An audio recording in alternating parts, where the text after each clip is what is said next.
വയനാട് സുൽത്താൻ ബത്തേരിയിൽ കാറിന് സൈഡ് നൽകിയില്ല എന്നാരോപിച്ച് KSRTC കണ്ടക്ടർക്കും ഡ്രൈവർക്കും മർദ്ദനം.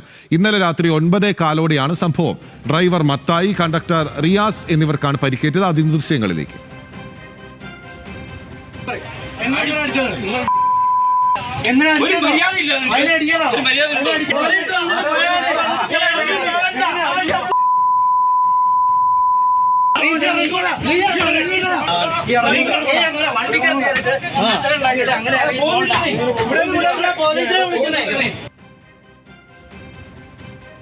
ആഷിഖ് റഹ്മാൻ നൽകും കൂടുതൽ വിവരങ്ങൾ. ആഷിഖ്, എന്ത് തോന്നിയവാസമാണിത്? ഒരു പൊതു ബസ്സിൽ കയറി അവിടെ ഡ്രൈവറെയും കണ്ടക്ടറെയും ഉൾപ്പെടെ ആക്രമിക്കുകയാണ്. എന്ത് സംഭവം ഉണ്ടായാലും ആ വിധത്തിൽ കൈവെക്കാൻ ആർക്കും അധികാരം ഇല്ലല്ലോ.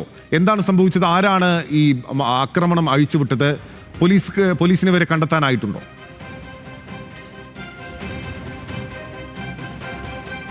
ബിനില, ഇന്നലെ രാത്രി 9:15 സുൽത്താൻ ബത്തേരി ബീനാച്ചിയിൽ ഈ ഒരു ആക്രമണം നടക്കുന്നത്.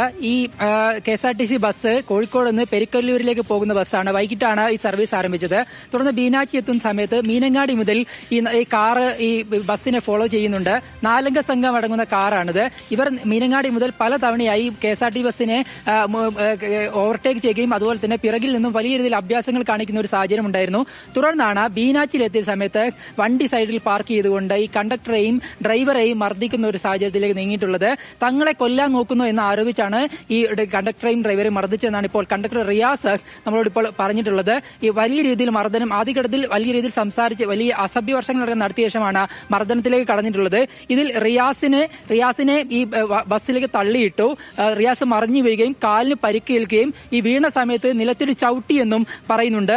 ഈ മത്തായി ഡ്രൈവറാണ്. ഈ ഇദ്ദേഹത്തിനും കൈക്ക് പരിക്കേറ്റിട്ടുണ്ട്. ഇപ്പോൾ ഇദ്ദേഹത്തിന് വാഹനം ഓടിക്കാൻ ബുദ്ധിമുട്ടായതിനാൽ തന്നെ ഇപ്പോൾ സുൽത്താൻ ബത്തേരി ഡിപ്പോയിലാണ് ഇപ്പോൾ നിലവിൽ KSRTC ബസ്സുള്ളത്. 18ഓളം യാത്രക്കാരും ഇതിലുണ്ടായിരുന്നു. നമുക്കറിയാവുന്ന പോലെ പെരിക്കല്ലൂർ എന്ന് പറയുന്നത് ബസ് സർവീസ് കുറഞ്ഞൊരു മേഖലയാണ്. അതുകൊണ്ട് തന്നെ പിന്നീട് കോഴിക്കോട് നിന്ന് രാത്രിയിലെത്തി ഏകദേശം 10 മണിക്ക് ശേഷം എത്തിയ ബസ്സിലാണ് മാത്രമാണ് ഇവരെ സ്ത്രീകളടക്കമുള്ള യാത്രക്കാരെ കയറ്റിവിടാനായത്. ഇത് ഈ ബസ്സിന്റെ കാറിന്റെ നമ്പർ KL 651472. ഇത് മലപ്പുറം തിരുരങ്ങാടി രജിസ്ട്രേഷൻ ആണെന്നാണ് മനസ്സിലാക്കുന്നത്. ഈ പ്രതികളെ എല്ലാം ഇന്നലെ നാട്ടുകാർ തന്നെ പിടികൂടി പോലീസ് സ്റ്റേഷനിൽ എത്തിച്ചു. ഈ കണ്ടക്ടറേയും ഡ്രൈവറേയും അതുപോലെ തന്നെ ഈ കാറിലുണ്ടായിരുന്ന 4 പേരും സ്റ്റേഷനിൽ എത്തിച്ചെങ്കിൽ പോലും കേസ് നിലവിൽ പോലീസ് എടുത്തിട്ടില്ല. പോലീസ് യഥാർത്ഥത്തിൽ ഇവരുടെ പേരും അഡ്രസ്സ് പോലും ചോദിച്ചില്ല എന്നാണ് ഇപ്പോൾ കണ്ടക്ടർ നമ്മളോട് പറഞ്ഞത്. കാരണം ഈ പോകാൻ നേരത്തെ അർദ്ധരാത്രി 2:30 ഈ കേസെല്ലാം അവസാനിപ്പിച്ച് പോകാൻ നേര സമയത്ത് ഈ കാർ യാത്രക്കാരെ കുറിച്ച് അറിയുമോ എന്ന് കണ്ടക്ടറോട് പോലീസുകാർ അങ്ങോട്ട് ചോദിച്ചു എന്നാണ് ഇപ്പോൾ കണ്ടക്ടർ ഇപ്പോൾ നമ്മളോട് പറഞ്ഞിട്ടുള്ളത്. എന്തായാലും ഈ ബസ് നിലവിൽ സുൽത്താൻ ബത്തേരി KSRTC ഡിപ്പോയിലേക്ക് മാറ്റിയിട്ടുണ്ട്. ചെറിയ രീതിയിൽ പരിക്കേറ്റതിനാൽ തന്നെ 2 പേരും ഈ കണ്ടക്ടറും ഡ്രൈവറും ഇന്നലെ സുൽത്താൻ ബത്തേരി താലൂക്ക് ആശുപത്രിയിൽ ചികിത്സ തേടിയ ശേഷമാണ് ഇപ്പോൾ ബത്തേരിയിൽ ഈ ഡിപ്പോയിലേക്ക് മാറിയിട്ടുള്ളത്. എന്തായാലും വലിയ ആക്രമണം തന്നെ നടത്തിയിട്ടുണ്ട്. കാരണം വലിയ രീതിയിൽ ആദ്യഘട്ടത്തിൽ ബസ്സിന്റെ താഴ്ത്ത് നിന്ന് വലിയ രീതിയിൽ അസഭ്യം പറയുന്നതിന് ദൃശ്യങ്ങൾ വ്യക്തമാണ്. അതിനുശേഷമാണ് ബസ്സിന് ഉള്ളിലേക്ക് കയറി ഈ ഇവരെ മർദ്ദിക്കുന്ന ഒരു സാഹചര്യം ഉണ്ടായത്.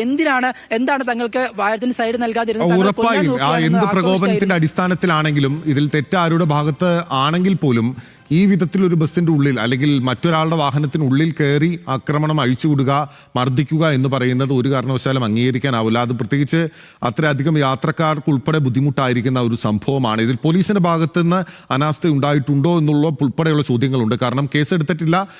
ഈ ആക്രമണം അഴിച്ചുവിട്ടിട്ടുള്ള യാത്രക്കാരുടെ പേര് വിവരങ്ങൾ പോലും രേഖപ്പെടുത്തിയില്ല എന്നാണ് കണ്ടക്ടർ പറയുന്നതായി ആഷിഖ് റഹ്മാൻ റിപ്പോർട്ട് ചെയ്യുന്നത്.